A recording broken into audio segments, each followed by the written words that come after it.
Hello and welcome to एग्जामिंग्स की इस video में आपका स्वागत है। एग्जिम बैंक का नोटिफिकेशन आया हुआ है और काफ़ी लोगों को कुछ डाउट्स हो रहे हैं, तो इस वीडियो में वो सारी चीज़ें हम क्लियर करेंगे। एग्जिम बैंक एक बहुत ही शानदार अपॉर्चुनिटी है। आईबीपीएस से मज़ेदार जॉब प्रोफाइल होने वाली है, बहुत मज़ेदार चीज़ें होंगी। तो वीडियो में लास्ट तक बने रहो ताकि पता चले कि एग्जिम बैंक का एम्प्लॉय, एक मैनेजर, कहाँ तक जाता है, किससे बात करता है, जो पीओ सपने में भी नहीं सोच सकता। आप हमारी लेटेस्ट अपडेट्स के लिए हमारी वेबसाइट विजिट कर सकते हो, जहां आपको नोटिफिकेशन, नोट्स, प्रैक्टिस सेट मिलते रहेंगे। हमारी वेबसाइट www.examwings.in पे।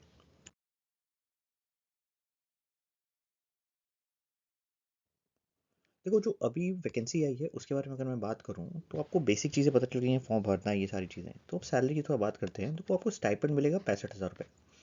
तो ये बेसिकली आपका ट्रेनिंग पीरियड होगा। ट्रेनिंग पीरियड में आप स्टाइपेंड पे होगे, ठीक है। तो आपको इसमें स्टाइपेंड का मतलब होता है कि इसमें कोई एचआरए, कोई डीए, ये सारी चीज़ें अलग से नहीं मिलती। ये आपको एक फिक्स अमाउंट दे देते हैं कि लो 65,000 रुपये और काम सीख लो, काम करना शुरू करो। और जब आपका पूरा हो जाएगा, जो कि 1 साल का टाइम पीरियड है, उसके बाद आपको हम एब्जॉर्ब कर लेंगे हमारी ऑर्गेनाइजेशन में एज अ डिप्टी मैनेजर। अब वो क्या चीज़ है, उनको क्या बेनिफिट्स मिलेगी, वो सारी चीज़ें भी इस वीडियो में बात करेंगे। बहुत मज़ेदार इन्फॉर्मेशन होनी है, ये लास्ट तक बने रहो यार। देखो, डेप्यूटी मैनेजर JM1 लेवल का होता है, जहाँ पे बेसिकली आप कह सकते हो कि आपका पीओ लेवल का एग्जैक्टली वो लेवल होता है। ऑफिसर कैडर की स्टार्टिंग है। ऑफिसर कैडर पे आपका ये स्टार्टिंग में आपकी ज्वाइनिंग होगी। डिफरेंस कहाँ आता है? देखो, एग्जिम बैंक जो है वो भी बैंकिंग ही इंडस्ट्री के अंदर आता है।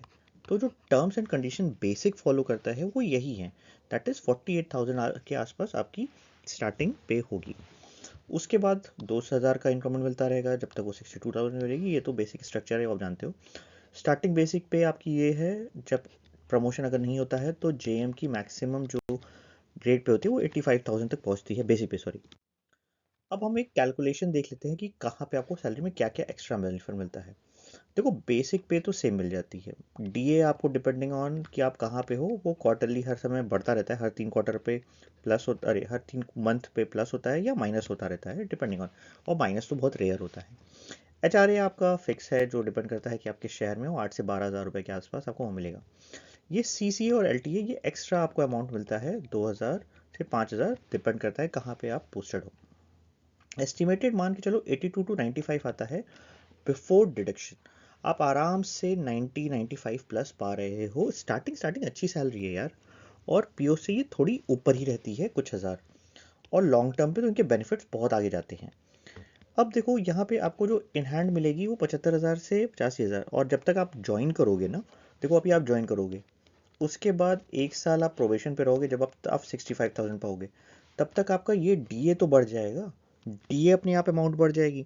तो आप आराम से मान के चलो 1 लाख टच करने वाला होगा आपका सैलरी। और दूसरी चीज़, एक चीज़ और जान जाओ, 2027 में बाइपोटाइट सेटलमेंट शुरू होने वाला है फिर से। 12th बाइपोटाइट होगा मेरे ख्याल से, ये 12th या 13th। तो ये एक बार कमेंट में बताना कौन सा बाइपोटाइट है।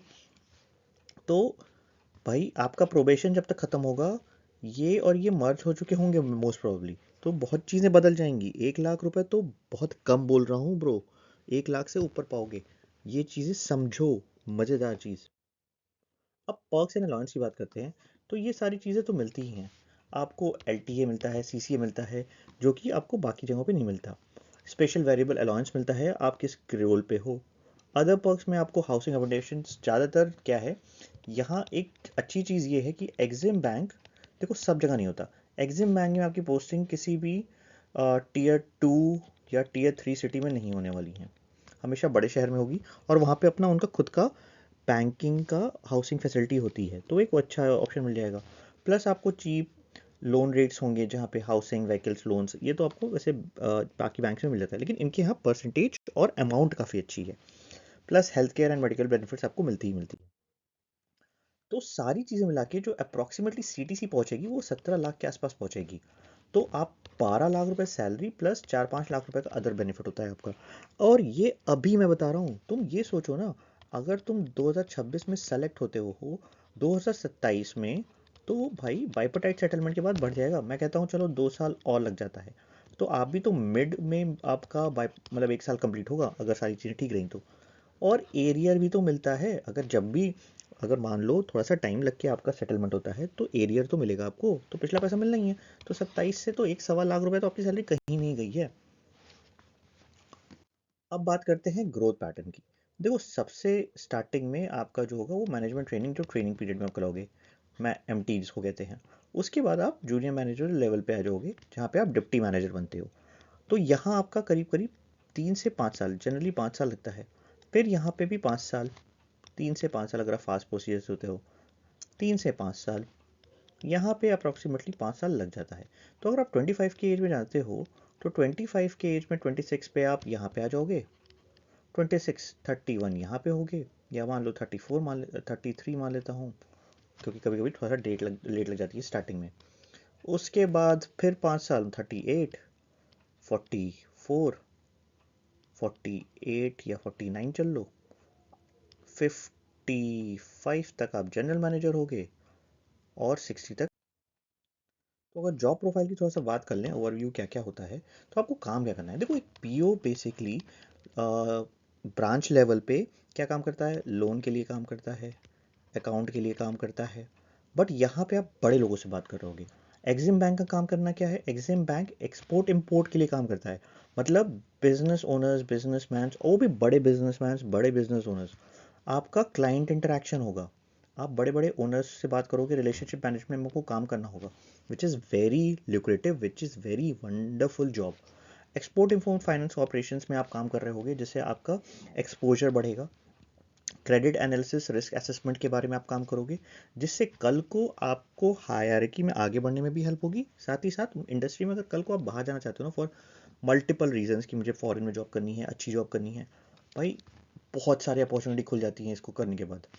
पॉलिसी रिसर्च, यहाँ आप एक ऐसा PO कभी पॉलिसी का काम नहीं कर रहे होगे, यहाँ आप एक्सपोर्ट इंपोर्ट की पॉलिसी बना रहे होगे। यहाँ पॉलिसी बनाने में आपको करीब करीब 25 साल लग जाएंगे कि आप उस लेवल पे पहुंच सको जहाँ आप पॉलिसी बना रहे होगे। यहाँ आप 10 साल में पॉलिसी लेवल पे पहुंच जाओगे। रेगुलेटरी रिपोर्टिंग, कंप्लायंस, मिनिस्ट्री के साथ काम कर रहे होगे आप कई जगहों पे। तो आप एक फ्रंट मैन होगे। तो अगर आपको थोड़ा सा लाइमलाइट पसंद है, पावर अच्छी लगती है, पावर उस तरह की पावर नहीं है कि आप जाकर चालों को डांट दोगे, लेकिन एक हाई लेवल पे की कॉर्पोरेट की मीटिंग हो रही है, उसमें आप एक इंपॉर्टेंट रोल प्ले कर रहे हो। टीम कोऑर्डिनेशन अक्रॉस डिपार्टमेंट बहुत इंपॉर्टेंट है, एक ये आपको चीज़ें सीखनी पड़ेगी। एक्सिम बैंक की सैलरी स्ट्रक्चर PSU से बहुत अच्छी है, ये मैं अभी बता चुका हूँ। ऑप्शन मिला है, फॉर्म भर सकते हो, भर दो। कमेंट सेक्शन में लिखो कि फिलिंग और अवॉइडिंग, और उसके बाद आगे अगर इससे रिलेटेड कुछ भी क्वेरी है तो आप मेरे से पूछो। All the best, good luck.